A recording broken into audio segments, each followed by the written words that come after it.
Hello, welcome to the Eagle 6 Airsoft video. We're going to be testing this M4 Mark 18 that's come in. So this NGRS. This one has so it had the customer fell over, so managed to bend part of the gearbox. So we've basically just reseated that. We've bent it basically, so the front of the gearbox was kind of pointing down. So we've straightened it up. And in doing so, like I said, we've advised the customer there's a small crack underneath it, but obviously with the front being a non-load bearing part, basically just a reciprocating blowback unit on there, it just needs to be a guide to keep things in the correct position, and in that regard it is in the correct position. During testing we had a gear failure. Coincidence, I don't know.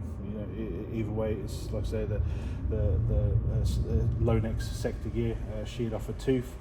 We think it was a little bit of pre-engagement that was happening on the piston that was inside there, and unfortunately, like I say, the weakest part tends to go. So we've just adjusted AOE a little bit, just to basically allow for less chance of pre-engagement, which is actually ironically removing the AOE correction. We've also done there was a missing receiver spacer, so we've fit 41658. Which is upper receiver spacer. There was a missing hop unit spring, so we've replaced the hop unit spring. It's also, like I say, it's got a new sector gear and spur gear from Prometheus in there, and a new spring M90 plus. So the one in there was producing too low an FPS. Once we're finished, so obviously we've increased that for you. So it's now chronoing 340 on an M90 plus. Which is below the 350 recommendation. You wanted it to be below 1.2s. So obviously, like I said, we've not sort of bothered with sort of any higher measurements with regards to 3.2s and stuff, because obviously there was strict 0.2 measurements and stuff for the sites that you're going to be playing at. So we've done the readings on those. I think that's about it from notes on this particular one. Oh, I did replace. I used this we tried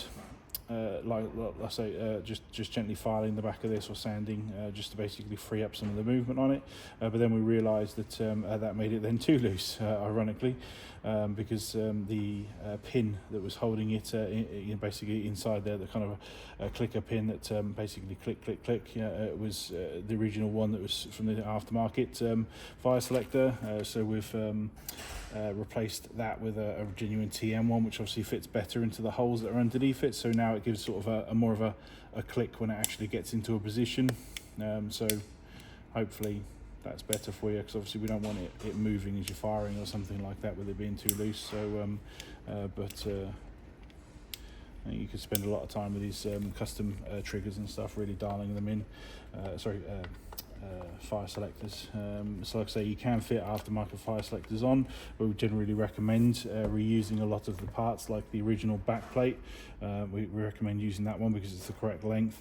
We also recommend using the pin and the clicker that comes with it, and basically you're just using the cosmetic external part if you're going to be going with external bits on there. But yeah, that's about it.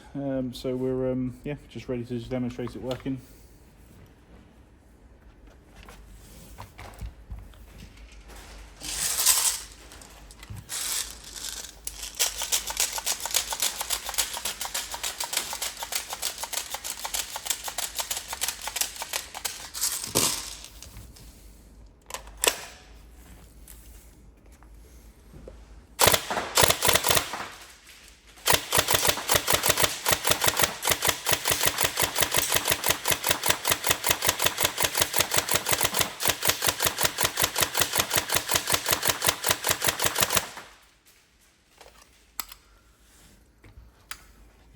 Somebody's clearly put a lot of work into this build. It's a lovely gun.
There you go. So so like I say, all sorted. Any problems, let us know, but hopefully we've done everything on the specification, and it's ready to go back to you. Thank you.